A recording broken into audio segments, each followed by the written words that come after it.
pintura na nga sa bahay ng mga kapatid ko at nagkakabit na rin ng tiles. O diba, ang sarap ko.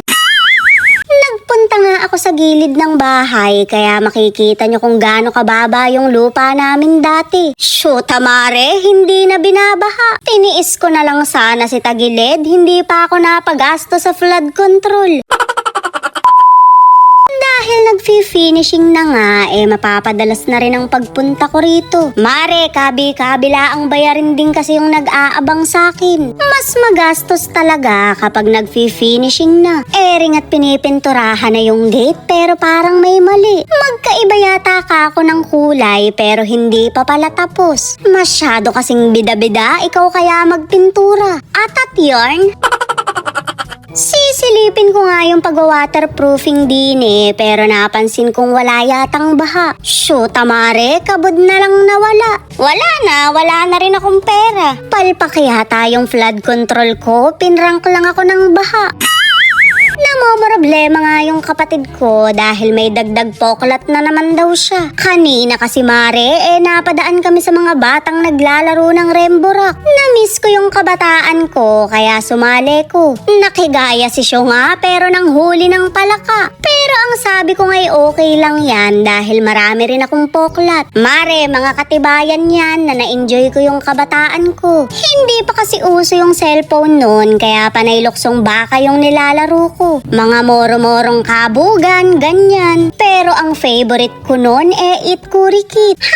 Hanap sa akin yung mga kalaro ko pero umuwi na pala ako. Kung merong pangit ka banding, meron ding pangit kalaro.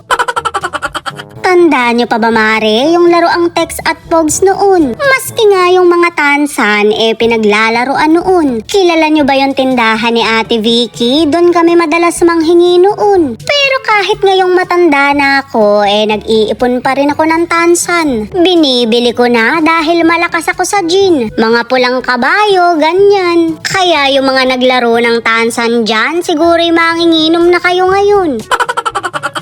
Nagsisimula na ngang mag-tile sa CR at eto naman yung lababo. Nandito na lahat sa ibaba dahil yung taas tulugan lang talaga. Huwag nyo na lang pansinin yung kapatid ko dahil nilamon na ng TikTok yan. Pang resort talaga yung peg namin dahil gusto namin tagusan ng hangin din sa ibaba. Mahilig kasi silang magsitambay kaya aakyat na lang kapag matutulog na. Lalagyan din ng canopy tong hagdan para hindi sila mabasa kung sakaling umulan. Malamang umuulan naman talaga.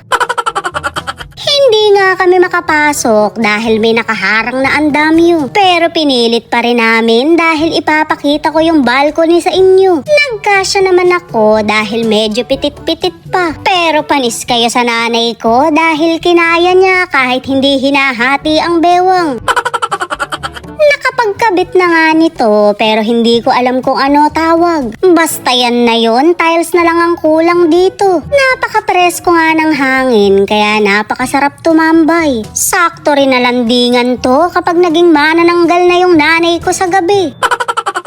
May nabasa nga akong comment na bakit wala daw CR sa mga kwarto. Sisikip kasi mare kung isa-isa kong lalagyan. Pero pagagawan ko pa naman ng bahay yung dalawang kapatid kong babae kaya baka maglagay na lang ako dito ng isa. Pero matagal pa yon dahil kailangan ko pang mag-ipon. Sa ngayon okay na yung CR sa ibaba dahil ganon din naman yung bahay nila nanay. Nasa second floor yung mga kwarto at nasa ibaba din yung CR. Okay naman kami, buhay pa rin naman.